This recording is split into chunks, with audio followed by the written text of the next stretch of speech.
Cari kerja itu susah, nah. Hidup itu penuh perjuangan. Makanya anak-anaknya sekarang hidupnya penuh perjuangan. Harus kerja keras. Udah kerja keras juga nggak dapat apa-apa. Betul apa tidak? Bahkan yang lucu, anak tidak pernah ditanya senangnya apa.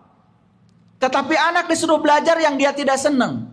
Bahkan disuruh bekerja di tempat yang dia pun tidak senang. Lalu dia berpura-pura senang, berpura-pura sukses. Padahal gajinya cuma segitu-gitu aja. Dia tidak berkembang, dia bekerja di tempat yang orang tua mau. Padahal tidak sesuai dengan bakat yang dimiliki oleh anak. Ini pelan-pelan ngajinya. Supaya kalian nanti sadar. Oh ternyata inilah saya hari ini. Saya yang bertopeng. Bentukan lingkungan. Bukan saya yang sebenarnya. Setelah itu kalian baru melepaskan topeng itu. Kamu agamanya apa?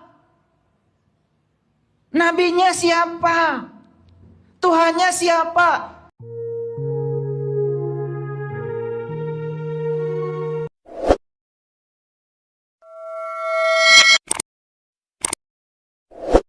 Melekat dalam diri kita. Ini adalah cara diri palsu kita terbentuk. Lewat sejarah yang sangat panjang. Oke. Pikiran orang tua masuk gak? Masuk. Lewat mana pikiran orang tua masuk? Lewat kata-kata. Betul gak? Cari kerja itu susah, nah. Hidup itu penuh perjuangan. Makanya anak-anaknya sekarang hidupnya penuh perjuangan. Harus kerja keras. Udah kerja keras juga nggak dapat apa-apa. Betul apa tidak? Bahkan yang lucu, anak tidak pernah ditanya senangnya apa. Tetapi anak disuruh belajar yang dia tidak senang. Bahkan disuruh bekerja di tempat yang dia pun tidak senang. Lalu dia berpura-pura senang, berpura-pura sukses. Padahal gajinya cuma segitu-gitu aja. Dia tidak berkembang, dia bekerja di tempat yang orang tua mau. Padahal tidak sesuai dengan bakat yang dimiliki oleh anak. Ini pelan-pelan ngajinya. Supaya kalian nanti sadar. Oh ternyata inilah saya hari ini. Saya yang bertopeng. Bentukan lingkungan. Bukan saya yang sebenarnya. Setelah itu kalian baru melepaskan topeng itu. Lanjut. Sistem kepercayaan ditanamkan. Ditanamkan sistem kepercayaan. Ditanamkan. Betul? Kamu agamanya apa? Nabinya siapa? Tuhannya siapa? Semua ditanamkan. Nyaris tanpa ada sedikit pun ruang bagi kita untuk bertanya. Bahkan waktu anak kecil bertanya, Allah tuh yang mana? Allah tuh siapa? Langsung dibungkam.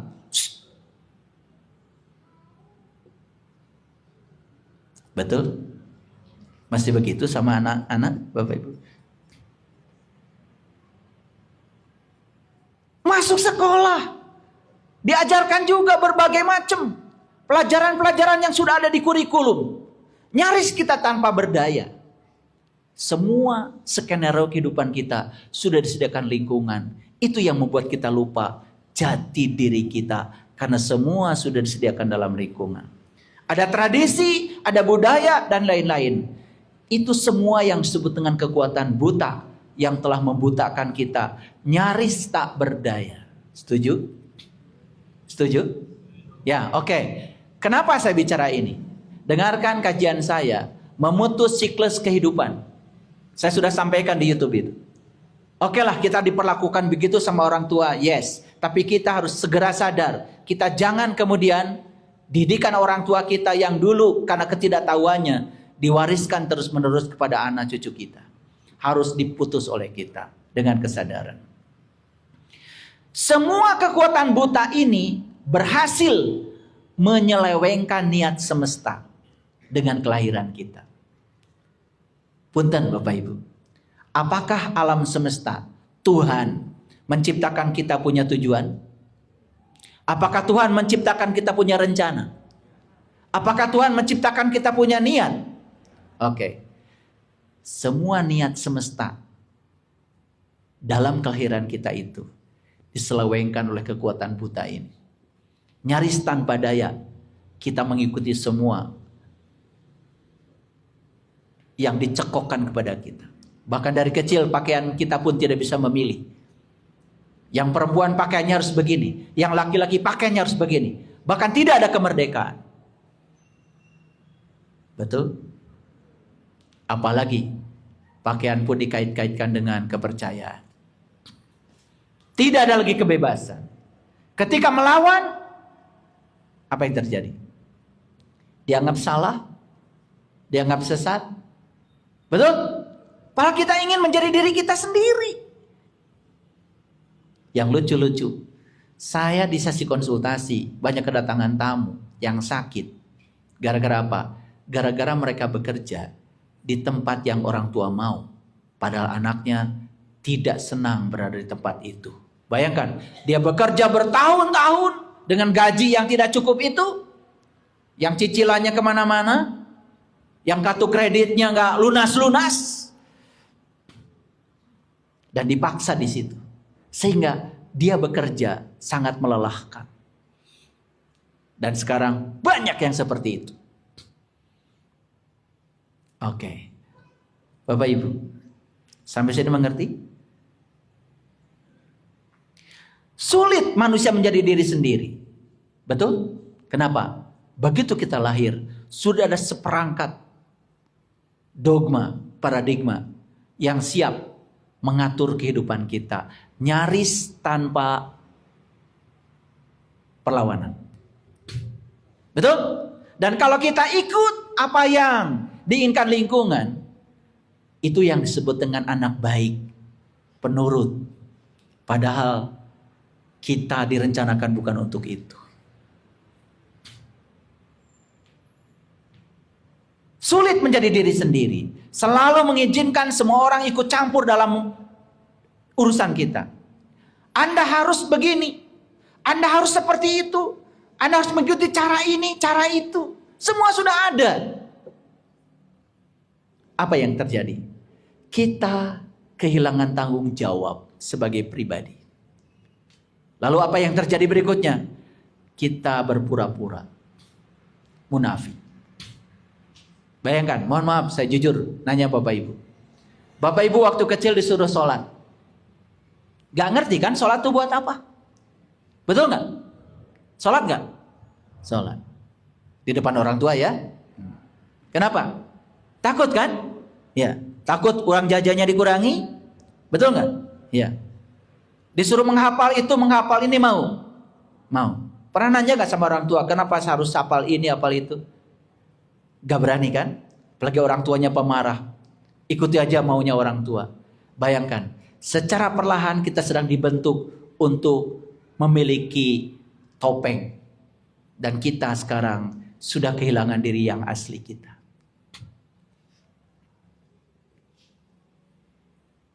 Nyaris tidak ada ruang gerak. Semua kita sudah terpenjara. Tidak bisa lagi mengabaikan orang lain yang ingin menjadikan kita sebagai sesuatu yang lain. Betul? Dari kecil aja kalian ditanya, ya, nanti kalau sudah besar mau jadi apa? Mau jadi dokter, jadi insinyur. Seolah-olah profesi di dunia cuma itu-itu aja. Jarang anak kalau sudah besar, saya ingin menjadi hamba Allah. Kalau saya sudah besar, saya ingin hidup bersama Allah. Kalau sudah besar, saya ingin hidup sesuai dengan panggilan jiwa saya datang ke sini. Gak ada. Semua jawabannya gitu-gitu aja. Betul? Bahkan orang tua menganggap, luar biasa. Ya. Kalau sudah besar nanti kamu jadi apa? Jadi pilot. Gak ada yang saya ingin yang punya maskapainya. Gak ada. Jadi apa kamu? Jadi dokter. Gak ada yang cita-citanya saya ingin yang punya rumah sakitnya, yang gaji dokternya. Gak ada. Semua sudah dibatasi oleh lingkungan. Padahal boleh gak? Boleh gak? Oh.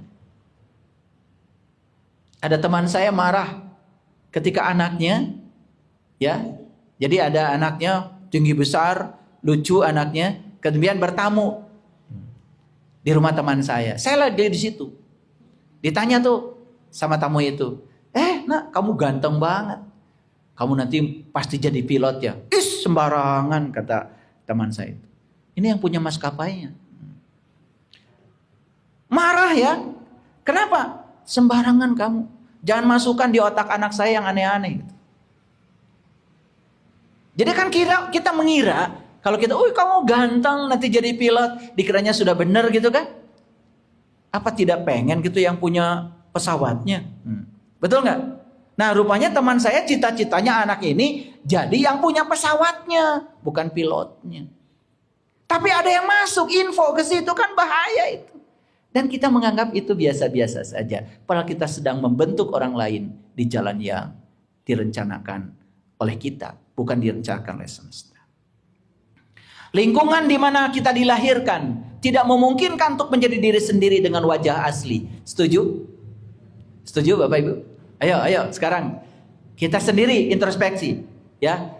Ada yang lahir kan anak kita, ada yang lahir kan cucu kita. Betul? Coba. Apakah kita memberikan ruang gerak kepada mereka? Memberikan? Nyaris tidak. Bahkan dari kecil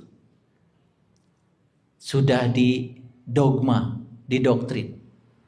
Ya, betul? Kepercayaannya apa, agamanya apa, bahkan bajunya apa, sesuai dengan orang tua, tidak pernah ditanya. Jadi lingkungan mengajarkan wajah palsu dan bertopeng, lalu menjadi pura-pura baik. Betul? Betul apa tidak omongan saya? Yuk, kita bicara secara saintifik ya, pelan-pelan. Lalu kita ini masuk dalam pengkondisian. Kita ini sebetulnya sekarang bukan pohon yang asli. Kita ini sudah jadi pohon plastik. Pohon tiruan.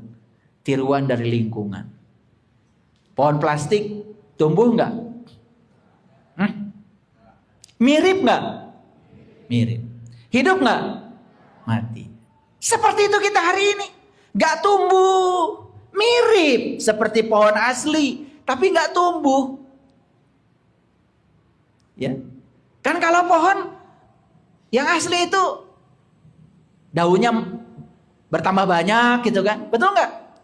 Rantingnya bertambah panjang gitu. Kita enggak, karena kita sudah menjadi pohon plastik bentukan lingkungan. Bahkan keyakinan pun nggak bisa dirubah-rubah, harus seperti itu. Ketika dari dalam diri kita ada pertanyaan-pertanyaan yang menggugat, memberontak, semua dibungkam oleh sistem yang ada. Dihadirkan guru-guru agama, guru-guru di sekolah, yang semua membungkam kita. Tidak boleh bertanya itu, bertanya ini. Saya pernah merasakannya. Setiap pertanyaan saya yang menggelitik dari dalam, selalu saja dimentahkan oleh ayah saya. Padahal itu adalah keinginan tahuan, kemerdekaan harusnya. Nyaris tidak merdeka. Betul nggak Bapak Ibu? Bapak Ibu merasakannya? Oke. Bisakah manusia kembali ke wajah aslinya? Bisa? Oke. Wajah asli hanya akan muncul lagi jika manusia mampu meniadakan dominasi masyarakat, dominasi orang tua, dominasi guru, dan dominasi siapapun yang ada di lingkungan. Berani nggak? Berani? Berani? Kalau kalian nggak berani, ya sudah, jadi pohon plastik aja. Buahnya juga pohon plastik.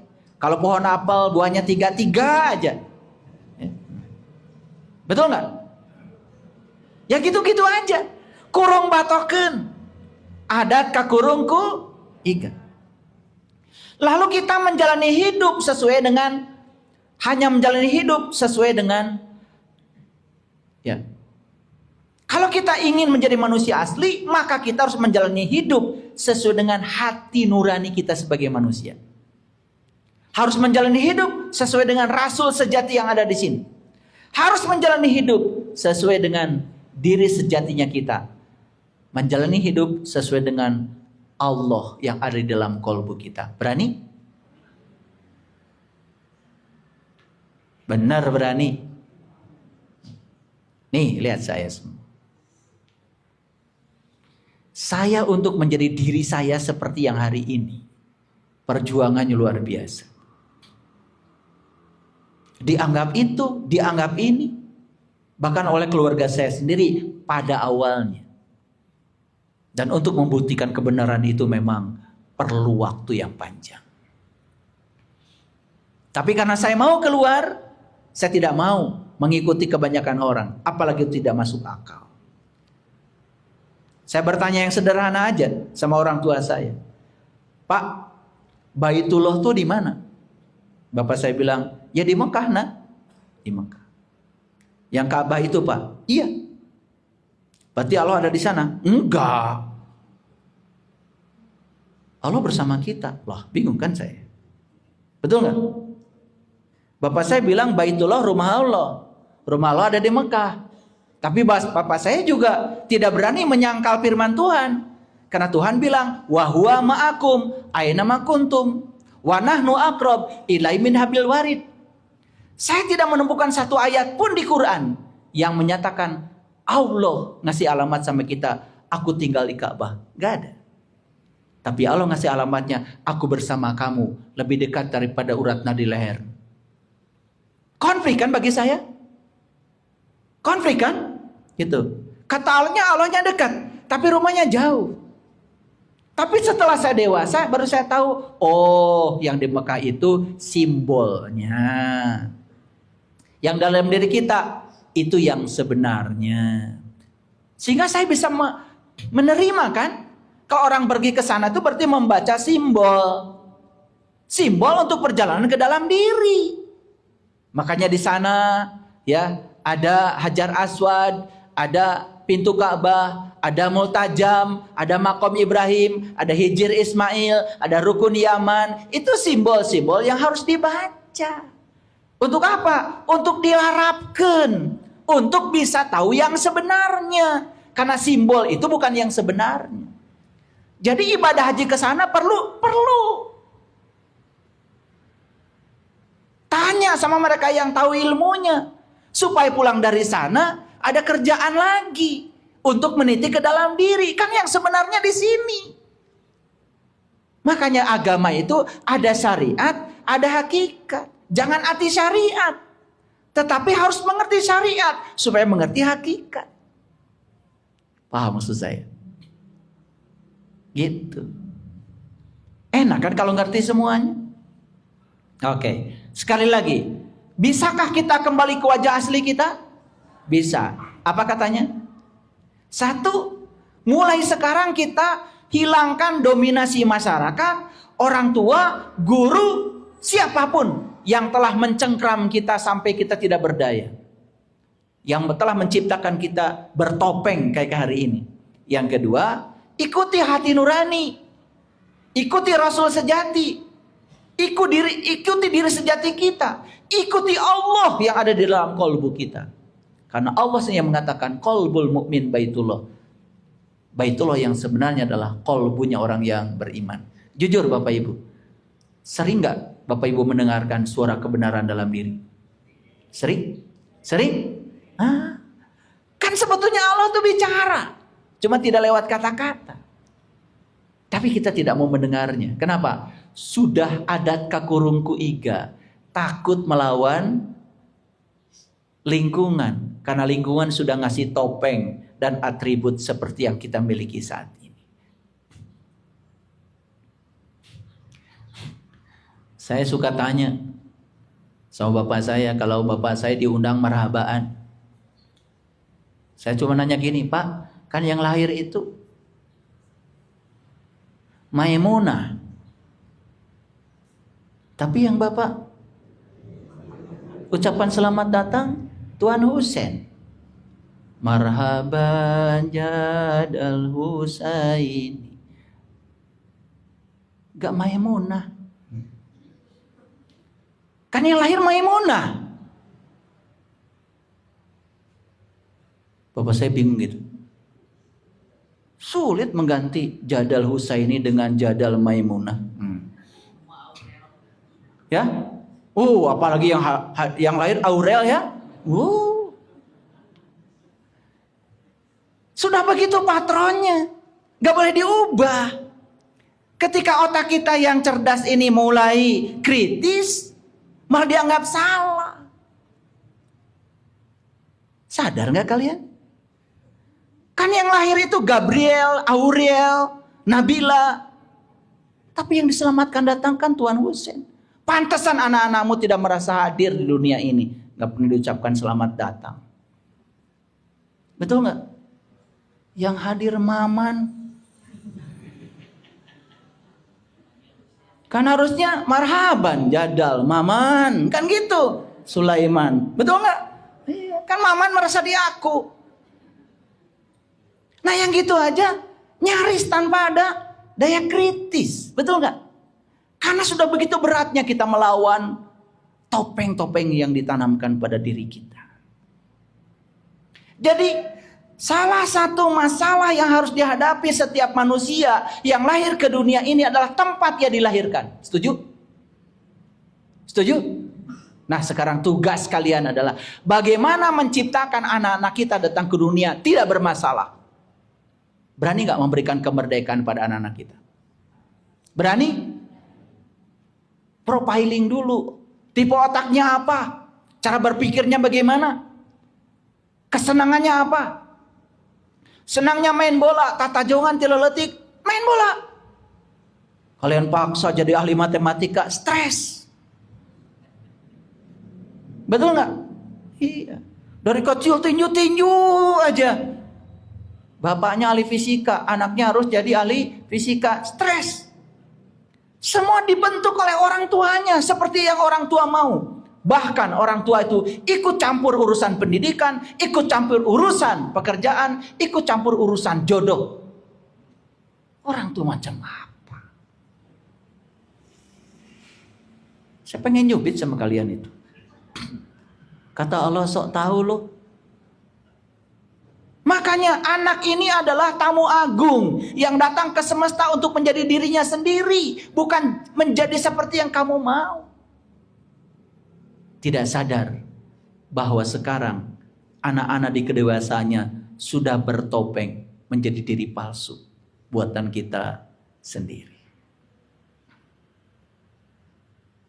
Keberadaan manusia dan niat dunia tidak sejalan. Setuju? Jadi kenapa orang sekarang banyak yang salah tempat? Karena Pak, keberadaan dia di dunia ini tidak sesuai dengan niat dunia. Tidak sesuai dengan niat Allah, niat semesta. Padahal Allah bilang di Quran, "Huwallazi yusawwirukum fil arham kaifa yasha." Aku adalah arsitek agung. Aku yang menciptakan anak-anak kalian. Karena anak-anak kalian adalah anak-anakku. Dan mereka lahir ke dunia ini untuk menjadi kepanjangan tanganku. Menjalankan visi dan misiku. Bukan untuk menjalankan rencana-rencana. Sadar nggak? Sadar?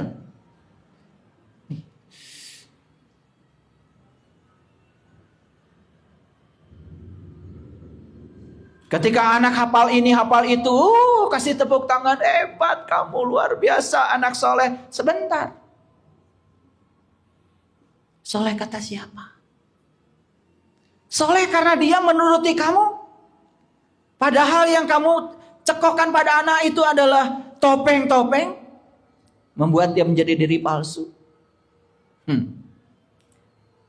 Dunia ingin manusia menjadi budak untuk digunakan oleh mereka yang berkuasa. Lihat semuanya sekarang. Orang tua hari ini merasa dia paling berkuasa pada anaknya. Dan ketika dia bentuk anaknya seperti yang dia mau, bukankah anak-anak itu menjadi budak? Betul? Betul? Pada dasarnya manusia ingin menjadi dirinya sendiri. Ulangi lagi. Pada dasarnya manusia ingin menjadi dirinya sendiri. Dunia tidak mengizinkan siapapun menjadi seperti apa yang seharusnya. Jadi pada dasarnya setiap manusia ingin menjadi dirinya sendiri. Makanya Bapak Ibu sekarang dagang gak maju-maju. Dan gak seneng Bapak Ibu teh dagang kapaksa. Dan dititah ku batur. Betul gak? Jadi PNS males-malesan. Gak sungguh-sungguh. Karena jadi PNS pun diinginkan orang tua biar dapat pensiun. Gak sungguh-sungguh. Makanya kerja ikhlas itu hanya akan terjadi apabila kita bekerja di tempat yang kita suka. Bapak Ibu, pernah lihat anak kita mus-mus ke dapur, motong-motong bawang, motong-motong apa. Anak saya ini ternyata sukanya di dapur, sukanya masak. Kayaknya jadi pengusaha catering nanti. Pernah nggak begitu? Enggak. Malah awas. Ya, awas. Itu nanti kena pisau. Nanti jangan ke dapur lagi. Padahal dia dari kecil sudah kelihatan minatnya itu dapur. Kalau lihat dapur tuh happy. Orang tuanya sudah punya skenario buat anak ini. Nanti jadi ahli ini, jadi ahli itu. Yang berbeda dengan bakat yang dibawa oleh anak ini. Ada nggak yang gitu di sini? Ada apa banyak? Nah, gitu. Sekalian saya buka.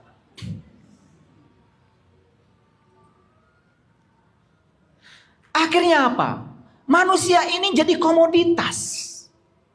Dunia mencoba untuk membentuk setiap orang menjadi komoditas. Berguna, efisien, taat. Yang penting tidak memberontak. Makanya ketika anak memberontak, padahal dia sesuai dengan hati nuraninya, orang tuanya menganggap itu anak nakal.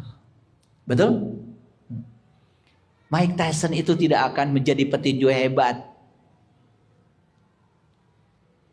kalau dia tidak di jalan. Kan dia itu tukang pukul di Brooklyn. Sebelum dia bertemu dengan Cus D'Amato, kan tukang pukul di jalan.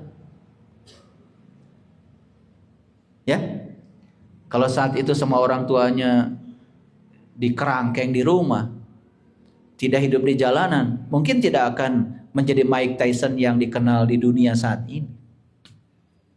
Dan dia, kalau tinju itu senang. Dia melakukan yang dia senang. Lionel Messi juga mungkin kalau dikerangkeng di rumahnya suruh belajar aljabar, nggak akan jadi Lionel Messi yang kita kenal hari ini. Cristiano Ronaldo juga begitu mungkin ya. Kalau dikerangkeng di rumahnya harus seperti yang bapaknya mau. Dan ternyata dia melawan keinginan bapaknya. Dia pergi ke kota sendiri pada saat masih kecil. Dan ternyata menjadi seorang pemain bola yang hebat. Nah, kenapa Bapak Ibu tidak hebat? Tahu sekarang? Tahu? Apa? Karena kalian itu ngikutin apa maunya orang. Tidak ada perlawanan sama sekali. Tidak percaya sama bakat yang dimiliki. Tidak percaya diri. Takut melawan. Apalagi udah pakai. Tidak taat sama orang tua. Durhaka.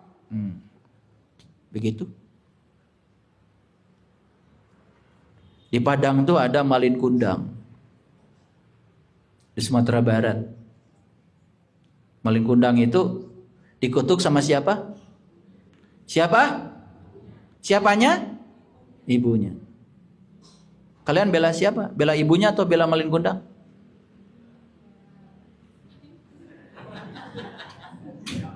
Bela siapa? Bela Malin Kundang. Kenapa?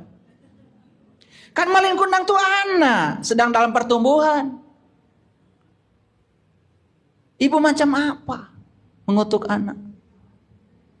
Itu karena ibunya mungkin punya pandangan anak ini harus sesuai dengan dia mau.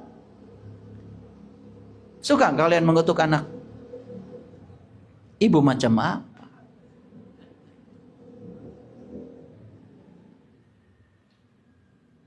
Jadi perlu direnungkan lagi. Walaupun itu dianggap mitos, tapi perlu direnungkan lagi. Wah, itu anak durhaka. Tar dulu. Setiap anak punya perjalanan sendiri. Bahkan harus melakukan kesalahan untuk tahu yang benar. Mungkin. Karena kadang-kadang yang melahirkan kebenaran adalah kesalahan. Ketika anak pakai sepatu terbalik, antep. Biar jatuh. Gitu nggak Bapak Ibu? Langsung dirampas haknya sama ibu. Itu terbalik nak. Harusnya begini. Antep. Harusnya begitu. Biar pagojod heula atas sepatuna. Pagojod. Apa ya pagojod itu bahasa Indonesianya? Itu karena rasa. Bahasa itu rasa ya. Jadi kadang-kadang saya suka keluar rasa itu. Ya. Dunia terus mencoba agar manusia tidak pernah menyatakan dirinya, tidak pernah menyatakan individualitas dirinya, tetapi selalu menjadi tunduk, hampir seperti robot. Dan kalau anak-anak ini datang ke dunia seperti yang dunia mau, itu yang disebut dengan anak baik. Kita harus kembali mereview itu. Kita telah membangun mereka menjadi manusia palsu. Dunia tidak ingin manusia menjadi manusia. Ia mengharapkan manusia menjadi mesin yang efisien. Makanya mohon maaf. Ya. Sekarang perhatikan. Pencipta gadget ini tentu saja ingin agar yang dia ciptakan dipakai sebanyak-banyaknya di seluruh dunia, bukan? Sampai anak kecil pun menggunakan itu, walaupun mereka sebetulnya belum pas. Makanya sekarang di negara-negara maju baru sadar betapa bahayanya menggunakan ini tanpa batas waktu.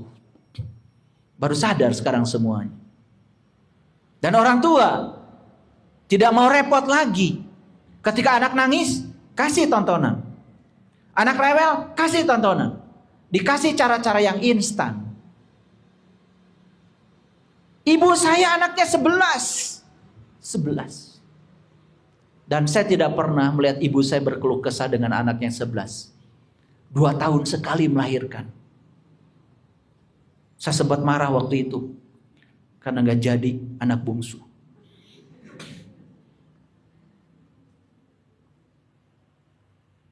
Tapi saya tidak pernah melihat keluhan. Melahirkan tidak di rumah sakit. Di kamar. Nih hasil melahirkan di kamar. Pakai hinis, pakai sembilu, ya. Jadi saya ingat itu, ya. Kalau adik saya melahirkan, ya, itu dukun kampung itu cari bambu yang kering, kemudian itu nggak ada pisau, dipotong. Makanya saya kalau saya lihat itu ya, pusar saya itu nggak bagus. Ya memang hasil sembilu ya itu. Tapi itulah adanya. Tetapi itulah alamiah, semua alamiah. Dan saya sangat kagum sama ayah ibu saya. Yang tidak pernah turut campur pada keinginan-keinginan anak-anaknya. Walaupun ada sedikit karena dari lingkungan ya. Ya paksaan-paksaan itu. Saya dulu hidup di daerah perkebunan. Dan semua teman-teman saya kalau lulus SD pasti melamar ke perkebunan teh. Ya jadi tukang pupuk, jadi tukang ambil teh, itu. Dan waktu saya sama bapak disuruh sekolah di SPMA, kata bapak saya, kamu di SPMA biar nanti jadi mandor. Enggak pak. Bapak saya tidak memaksa. Saya mau SMA pak, saya mau ke perguruan tinggi. Enggak SPMA. Saya enggak mau pak hidup di sini. Kan bapak juga kekurangan. Jadi saya udah ada protes-protes yang semacam itu. Jadi saya tidak mau lingkungan mendikte saya saat itu. Dan mungkin kalau saat itu saya mengizinkan saya didikte oleh lingkungan, saya juga tidak ada di sini. Mungkin saya ada di Garut, di Neglasari. Tukang ngambil teh. Bukan itu jelek, bukan. Tapi kan itu pilihan. Betul apa tidak Bapak Ibu? Ya, oke. Jadi masalahnya apa? Ini. Kita pernah jadi anak kan? Dan kita pun sekarang melahirkan anak-anak kan? Melahirkan cucu-cucu. Ketika manusia yang lahir di sini menjadi sebuah mesin, ini adalah penghinaan. Ini adalah degradasi. Merampas harga diri dan martabat manusia. Dan menghancurkan manusia sebagai wujud spiritual.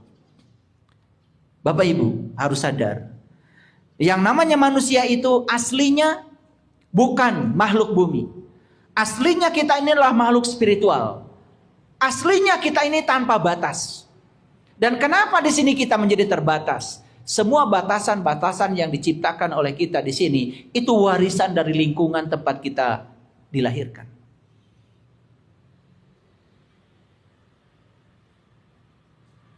Bapak Ibu, ada nggak yang berpikir dari kecil ingin keliling dunia? Ada?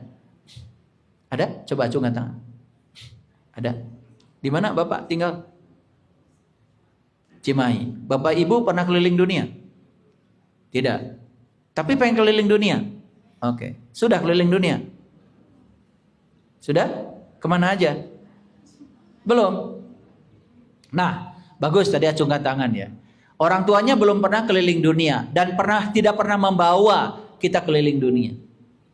Saya sejak dari kecil, kalau ngambil kayu bakar itu selalu berpikir kalau saya ada di pesawat. Kalau ada pesawat lewat itu, saya imajinasikan yang kuat sambil tidur-tiduran saya ada di situ. Dan ternyata betul-betul ketika besar saya ada di situ. Dan saya bisa pergi kemanapun saya mau. Padahal ibu bapak saya belum pernah pergi kemana-mana. Nah kalau saya mengizinkan semua dogma dari keluarga, kamu jangan mimpi, ya, boro-boro keliling dunia, ya, dulu waktu kecil, ya, diajak ke Garut kota aja, saya belum pernah. Jadi kalau dibelikan baju lebaran itu, ya, diwang-wang istilahnya sama ibu saya, ya, pokoknya. Ya kalau cukup alhamdulillah, nggak cukup juga alhamdulillah. Makanya pernah itu baju lebaran ya nggak cukup. Ya itu karena nggak pernah dibawa. Karena ongkos buat ke sana kan terlalu besar bagi ibu saya saat itu. Tapi kalau kita mau keluar dari cengkraman itu, kita tidak mau menerima kondisi itu dan kita merekondisi yang berbeda. Kita bisa keluar kok dari situ. Sama. Dalam dimensi keyakinan pun seperti itu. Jadi masalah setiap anak apa sebetulnya? Masalah setiap anak adalah harus mengikuti tujuan dari masyarakat, tujuan dari orang tua, tujuan dari keluarga, sistem pendidikan, bangsa, termasuk juga agama.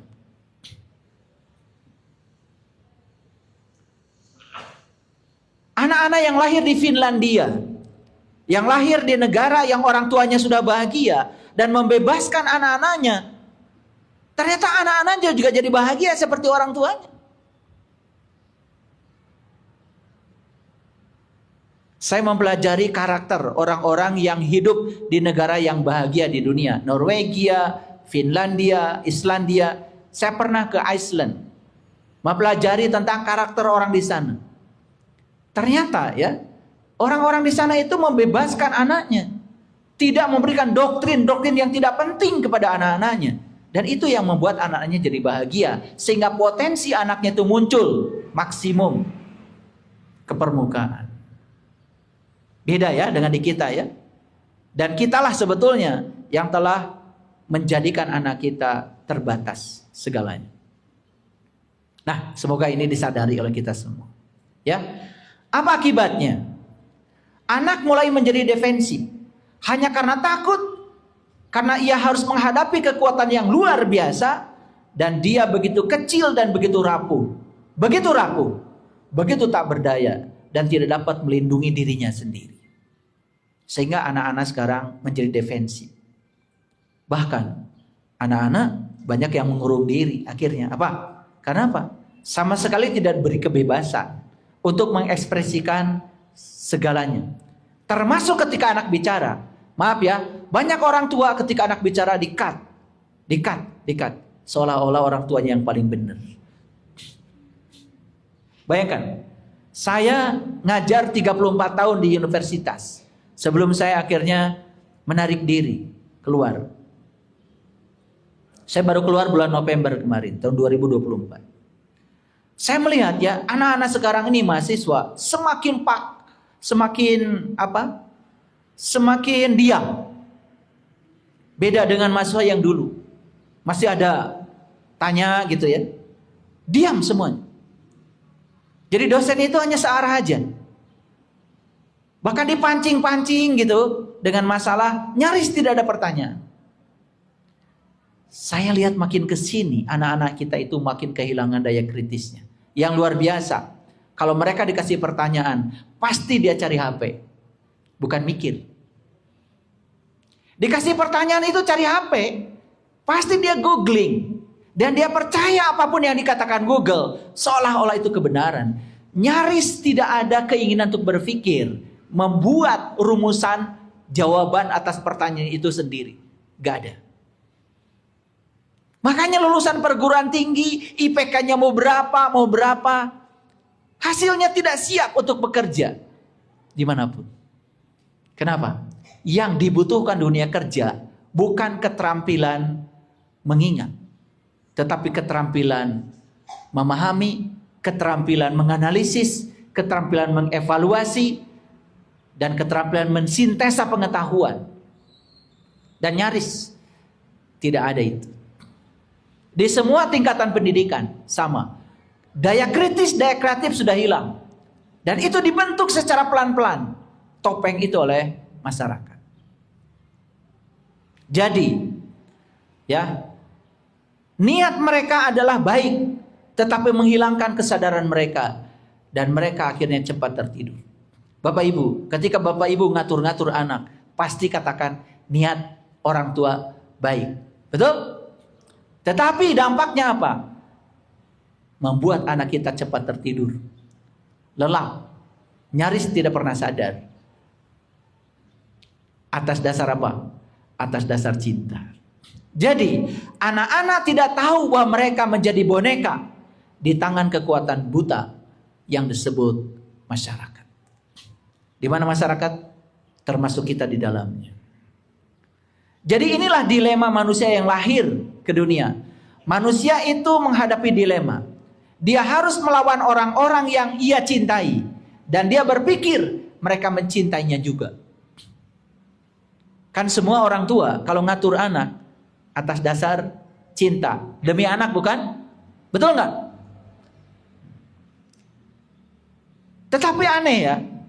Bahwa orang-orang yang mencintainya tidak mencintainya dalam keadaan. Jadi semua orang tua yang mengatakan mencintai anak dan mengatur-ngaturnya sedemikian kerasnya, sebetulnya dia tidak mencintainya. Tetapi semua tidak sadar. Mereka mengatakan kepadanya, kami akan mencintaimu. Kami mencintaimu, tetapi hanya jika kamu mengikuti cara kita mengikuti. Jika kamu mengikuti agama yang kami ikuti. Jika kamu menjadi taat seperti kita patuh. Betul nggak Bapak Ibu? Kita mencintai anak hanya jika. Betul? Hanya jika anak mengikuti cara kita. Hanya jika anak mengikuti agama kita. Hanya jika anak taat dan patuh kepada kita. Betul nggak Bapak Ibu? Pernah nggak ada di ruangan ini yang menawarkan pada anak, nah, kamu mau mengambil agama apa? Pernah nggak? Luar biasa ya.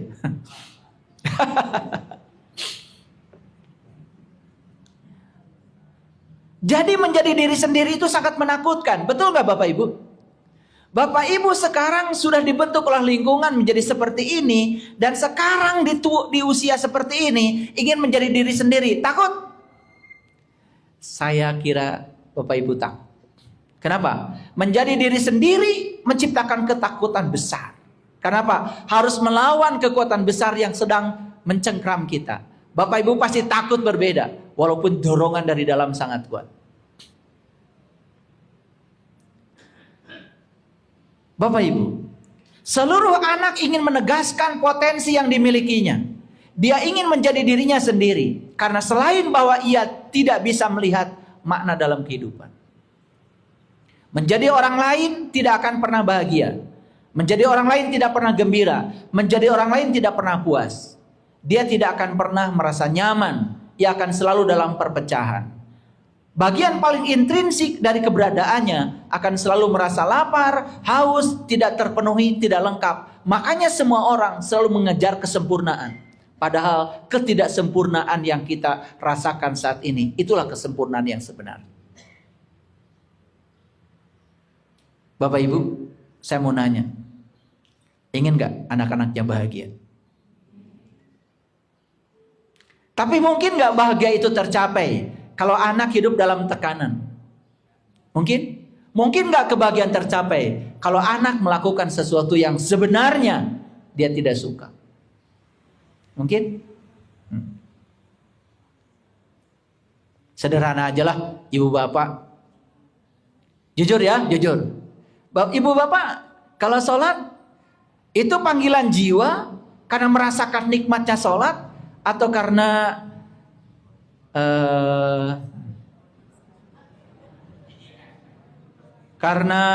takut dibilang gak soleh gitu?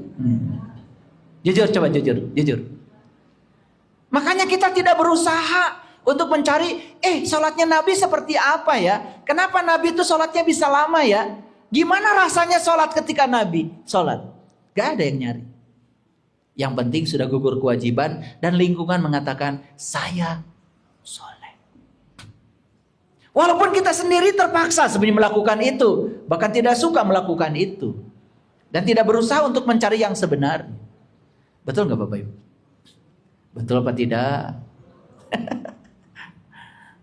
Jadi untuk menjadi diri sendiri, manusia harus menghadapi pasukan yang terlalu besar dan penuh resiko. Akibatnya setiap manusia perlahan-lahan mulai belajar untuk membela diri, untuk melindungi dirinya sendiri. Yang penting selamat, walaupun tidak merdeka, walaupun tertindas. Bapak Ibu sedang bepergian, ada acara, mampir di rest area, harus sholat. Kan sebetulnya nggak mau sholat kan? Iya kan? Kenapa sih kalian diam aja? Iya kan? Cuman karena orang lain sholat, masa saya di mobil nggak sholat? Malu dong saya. Padahal yang pada sholat juga bukan karena merasakan nikmatnya sholat. Bukan. Karena takut aja dibilang kalau nggak sholat kan nanti gimana ya? Gitu kan. Lalu tidak mencari ilmu, gimana caranya supaya saya bisa sholat yang ada rasanya. Saya tertarik untuk sholat. Tidak cari ilmunya. Maaf ya, maaf. Dengan cara seperti itu Bapak Ibu sholat padahal nggak mau. Betul nggak? Hasilnya apa? Hasilnya hanya puas karena sudah sama dengan orang lain. Betul nggak? Tidak ada kesadaran yang dibangun. Makanya sholatnya juga tidak bisa mencegah dari perbuatan keji dan munkar. Benar nggak? Iya, saya bicara fakta aja. Manusia mulai menutup semua pintu keberadaannya. Ya, itulah yang terjadi. Karena takut pasukan besar, manusia mulai menutup kepada siapapun. Ia hanya berpura-pura. Yuk, mau sampai kapan berpura-pura? Karena takut pasukan besar, manusia mulai menjadi aktor. Tahu aktor? Tahu aktor? Siapa aktor? Ya, pintar acting. Yang penting dibilang orang lain soleh. Karena takut pasukan besar, manusia bertindak sesuai dengan perintah yang diberikan kepadanya, walaupun dia pun tidak mengerti perintah itu. Saat keraguan muncul dalam dirinya, bahkan ia memerangi keraguan itu. Misalnya, Bapak Ibu ada keraguan di dalam. Kenapa ya? Kok sholat saya begini-begini aja? Katanya sholat harus mengingat Allah. Padahal sepanjang sholat saya tidak bisa mengingat Allah. Saya hanya sibuk mengingat diri saya sendiri. Ada nggak keraguan itu? Tapi ketika keraguan itu muncul, bahkan diperangi, bukan diikuti. Wah, kalau begitu saya harus cari ilmunya ya, supaya saya bisa sholat yang benar. Sehingga saya bisa sholat mengingat Allah. Berarti saya harus tahu dan kenal kepada Allah. Nabi Muhammad aja Isra Mi'raj dulu baru sholat. Berarti saya harus tahu apa sih hakikat Isra Mi'raj. Supaya saya kenal jati diri saya. Gitu apa tidak? Enggak. Malah justru kebangkitan ini diperangi oleh kita sendiri. Betul Pak? Betul Bu? Oke. saat ingin menegaskan, malah kita menekannya. Saat ini menegaskan, bahkan kita menekannya. Saat kecerdasannya berkata, ini tidak benar. Apa yang kau lakukan? Dia menjatuhkan diri menjadi tidak cerdas. Manusia memilih lebih aman untuk menjadi terbelakang. Lebih aman menjadi tidak cerdas. Makanya kita menjatuhkan diri menjadi tidak cerdas demi untuk lingkungan. Walaupun dari dalam sebetulnya kecerdasan sudah mulai muncul. Bahkan kita menjatuhkan diri untuk menjadi tidak cerdas demi untuk memuaskan lingkungan. Jadi Bapak Ibu, semakin jelas topengnya? Semakin jelas atau semakin tidak jelas? Makin jelas. Coba dipegang topengnya. Udah keraba nggak sekarang? Nah, ternyata kita memiliki kecerdasan yang melampaui pikiran. Sadari bahwa di dalam diri kita terdapat suatu kecerdasan yang jauh melampaui pikiran. Dan pikiran hanyalah sebuah aspek yang sangat kecil dari kecerdasan itu. Keindahan, kasih, kreativitas, sukacita, damai hanya akan timbul melalui kecerdasan yang melampaui pikiran itu. Tapi sayang, kecerdasan yang melampaui pikiran ini sudah dibunuh oleh topeng ego yang dibangun oleh kita bersama-sama dengan lingkungan karena kita mengizinkannya. Ya. Ketika kita sudah mulai menemukan kecerdasan yang melampaui pikiran, maka kita telah mengawali kebebasan dan sekaligus telah mengaktifkan kesadaran yang lebih tinggi itu. Dan kesadaran itu tidak usah dicari karena sekarang sedang menunggu kita untuk diaktifkan saja. Ada bersama kita di sini saat ini sekarang. Bagaimana caranya? Sadari bahwa kita bukanlah si pemikir. Kita adalah pemerhati bagi si pemikir. Ingat ya. Jadi diri kita yang sebenarnya bukan si pemikir, tapi pemerhati bagi si pemikir. Nah, kalau kita bisa keluar ketika pikiran kita kacau, keluar. Itu bukan saya. Ketika kita keluar, tidak ikut larut dalam pikiran kita sendiri. Saat itu kita menjadi tenang. Tapi yang terjadi saat pikiran kita kacau, malah kita masuk larut. Harusnya ketika kita terombang-ambing oleh arus sungai, keluar ke pinggir sungai, mengamati sungai itu, maka kita tidak akan terbawa oleh arus. Itulah yang membuat diri kita terus-menerus menjadi diri palsu. Ada satu kehidupan yang bersifat kekal dan maha hadir.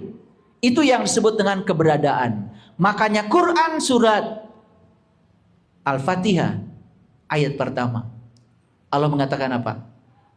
Alhamdulillahi Rabbil Alamin. Rob itu adalah keberadaan. Rob itu adalah kehadiran.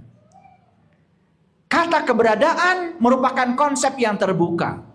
Kata keberadaan tidak menurunkan derajat dari yang tidak bisa dilihat, dari yang tidak terbatas menjadi sesuatu yang terbatas. Makanya karena susah menyebutnya, sebut saja keberadaan. Nah, tugas kita saat ini Bapak Ibu, dari being menuju experience of being. Gimana caranya? Kita tahu nggak? Ada sesuatu dalam tubuh kita yang mengendalikan diri kita. Walaupun itu tidak terlihat. Tahu? Oke. Kenapa Bapak Ibu bisa melihat saya sekarang? Karena ada daya itu. Kenapa Bapak Ibu bisa mendengar saya sekarang? Karena ada daya itu. Coba angkat tangannya semua. Kenapa bisa mengangkat tangan? Karena ada daya itu. Itulah keberadaan. Itulah sang kehadiran. Itulah diri sejati kita. Tapi kita tidak berusaha untuk mengenal itu. Kita lebih suka sibuk dengan pikiran kita sendiri. Nah, keberadaan itulah sumbernya kesadaran. Keberadaan itulah sumbernya kesadaran yang tertinggi pada setiap diri kita. Mengapa saya menggunakan kata keberadaan? Karena kita tidak mungkin menciptakan gambaran mental tentang ini. Tak seorang pun bisa menuntut memiliki keberadaan secara eksklusif. Keberadaan itu adalah kehadiran kita sendiri. Sesuatu yang bisa segera didapatkan, seperti halnya merasakan kehadiran kita sendiri. Dengan demikian, kalau kita sekarang hadir di sini saat ini sekarang, merasakan keberadaan itu, kita sudah mengalami experience of being. Itulah yang akan membawa kita kepada kesadaran. Itu. Dan sekarang kita akan praktek untuk itu. Silakan alat komunikasinya dilepaskan dulu. Duduk yang bagus. Duduk yang bagus.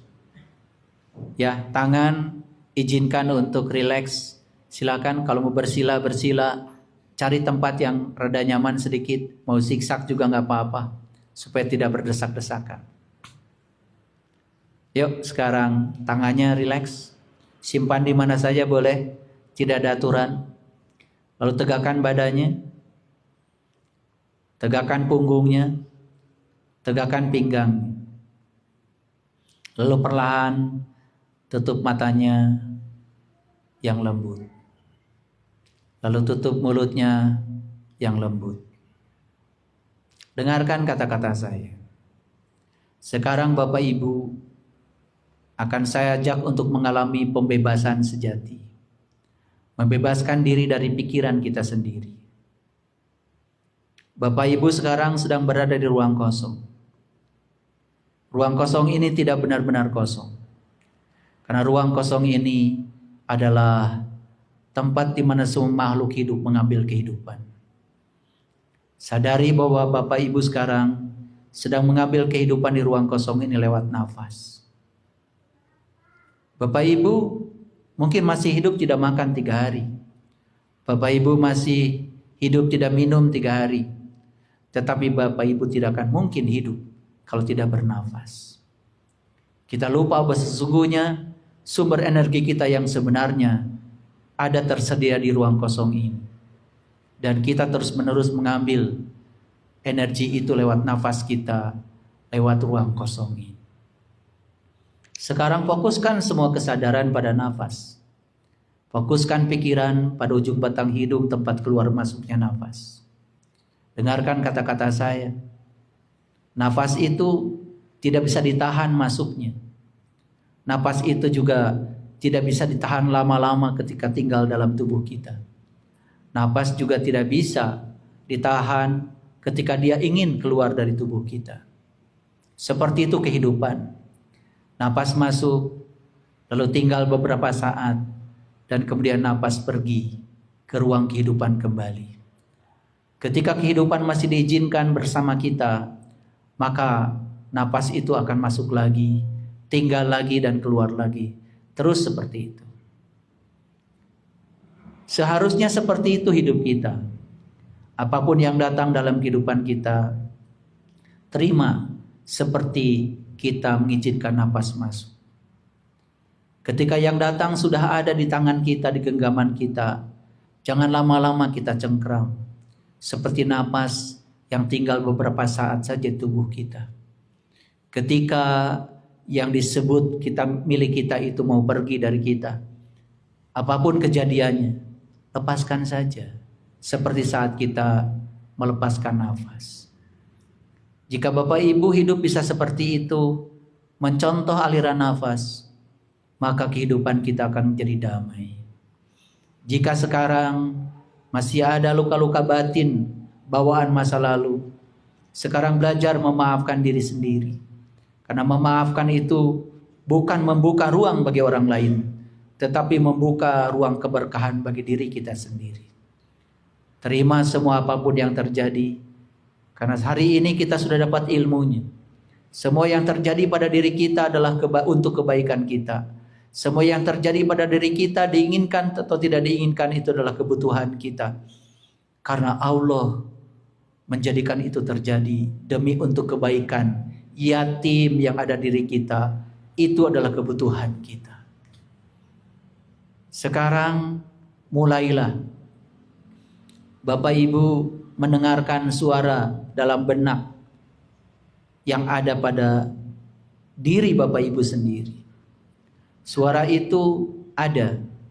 Suara itu berkecamuk dalam diri kita masing-masing. Lalu dengarkan suara itu. Lalu suara itu diberi perhatian khusus. Beri perhatian khusus sekarang suara itu. Jika suara itu datang dari pola pikir kita, atau dari pengulangan pola pikir kita, dari pita rekaman lama yang mungkin telah diputar di benak kita selama bertahun-tahun, berilah perhatian khusus suara itu. Dengarkan suara benak itu. Dan sekarang hadirlah kita di sana sebagai saksi.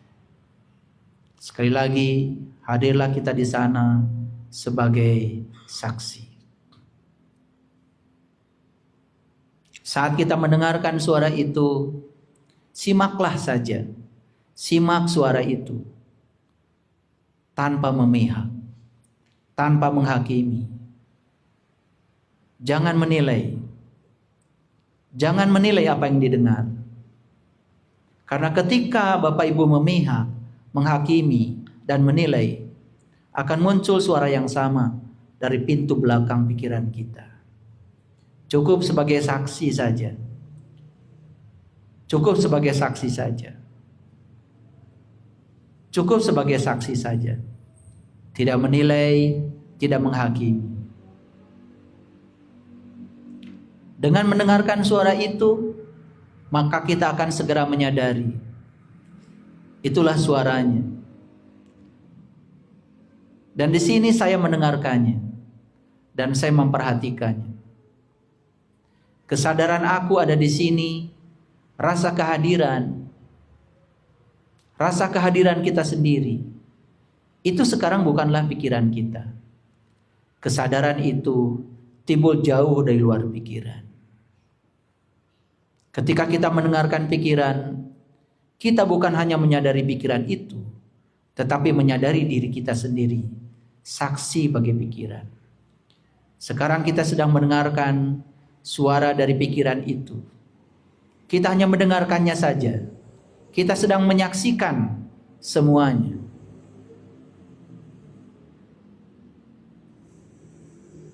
Dan sekarang kesadaran kita telah masuk. Sementara kita mendengarkan pikiran kita, suara dari benak kita, maka sekarang kita mulai sadar tentang diri kita yang lebih mendalam, yang berada di balik pikiran itu, atau diri kita yang sebenarnya. Ingat, diri kita yang sebenarnya bukanlah pikiran. Diri kita yang sebenarnya adalah penyaksi bagi pikiran. Dan sekarang kita sedang merasakan keberadaan diri kita yang sebenarnya itu, yang sedang menyaksikan pikiran kita. Lama-kelamaan, pikiran kita akan melonggarkan cengkeramannya terhadap kita. Dan segera mereda. Karena kita tidak lagi memberi energi pada pikiran itu. Dan kita tidak mengidentifikasi diri kita lagi sebagai pikiran. Sekarang rasakan pikiran kita mulai mereda. Bahkan saat ini kita mengalami diskontinuitas dalam aliran mental kita. Ada kesenjangan tanpa pikiran.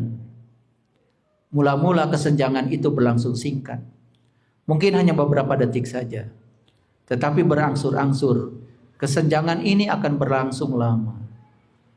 Sekarang Bapak Ibu sedang menyadari bahwa Bapak Ibu bukanlah pikiran. Bapak Ibu adalah pengamat bagi si pikiran itu. Rasakan kesenjangan ini semakin lama. Kita akan merasakan keheningan dan kedamaian di dalam diri kita. Oh, ternyata selama ini saya mengidentifikasi saya sebagai pikiran. Rupanya saya bukan pikiran, tapi saya adalah penyaksi bagi pikiran. Itulah diri saya yang sebenarnya. Selama ini Saya membiarkan saya dibawa oleh pikiran saya, digunakan oleh pikiran saya. Sekarang saya sedang mengendalikannya. Inilah awal kesadaran. Itulah awal keserasian kita dengan keberadaan yang biasanya disamarkan oleh pikiran. Sekarang Bapak Ibu sedang merasakan di balik tubuh fisik Bapak Ibu ada keberadaan, ada sang kehadiran, ada daya semesta yang tanpa batas, ada kecerdasan semesta yang tanpa batas. Itulah sesungguhnya diri kita. Kita sekarang sedang merasakan keheningan, kedamaian. Rasakan keheningan dan kedamaian ini semakin dalam, semakin dalam, semakin dalam. Terus sadari sang keberadaan, sadari sang kehadiran. Rasakan keheningan dan kedamaian.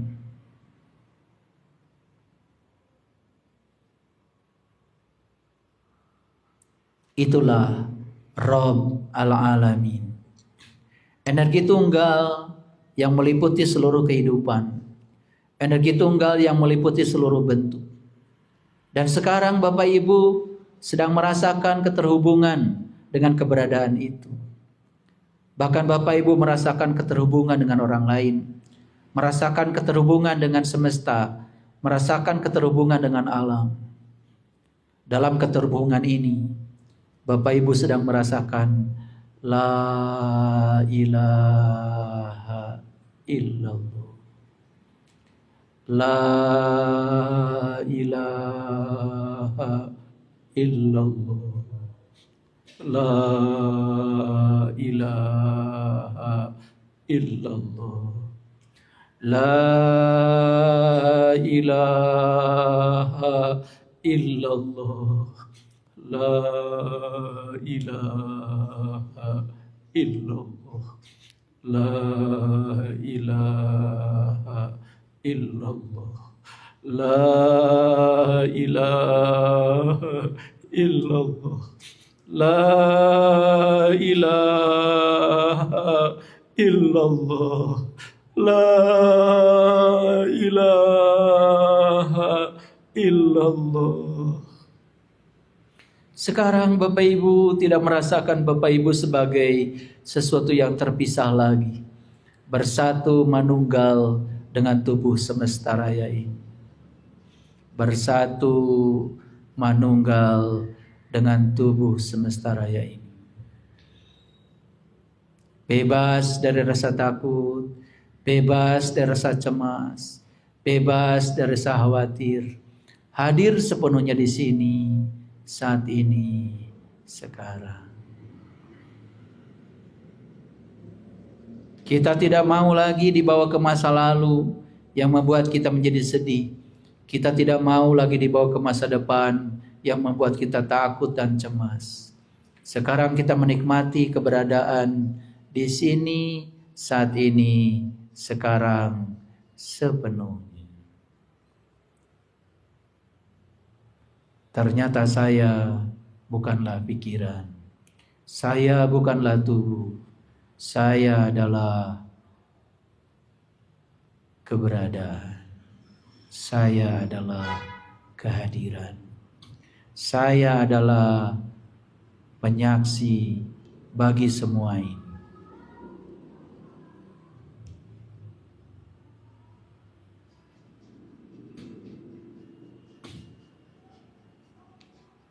Baik, kembali kepada kesadaran nafas. Sadari kembali nafas masuk. Sadari tinggalnya. Sadari keluarnya. Sadari masuknya. Sadari tinggalnya. Sadari keluarnya. Oke, ucapkan terima kasih ya Allah. Hari ini aku sudah merasakan bahwa aku tinggal dalam keberadaan. Aku tinggal dalam kehadiran Rabbul Alamin. Aku tinggal dalam keheningan kesadaranku yang sangat tinggi. Aku tinggal dalam Sidratil Muntaha yang sesungguhnya. Terima kasih ya Allah atas berkah ini. Terima kasih. Terima kasih. Bukalah matanya, lalu lihat saya ke sini. Oke. Tahu sekarang bahwa Bapak Ibu bukan pikiran? Tahu? Ya? Oke. Sering berlatih seperti itu ya. Lama-kelamaan keheningan, kedamaian akan menjadi milik kita. Baik. Hari ini kita sudah tahu ternyata betapa banyak topeng-topeng buatan ego yang melekat dalam diri kita. Dan ternyata diri kita hari ini bukanlah diri kita yang sesungguhnya. Yuk kita sekarang hancurkan semua topeng itu. Kembali kepada jati diri kita yang sebenar. Jika ada keinginan dari dalam diri kita untuk menjadi diri sendiri, jangan takut dengan lingkungan. Jangan takut untuk berbeda. Jadilah diri sendiri. Terima kasih. Assalamualaikum warahmatullahi wabarakatuh.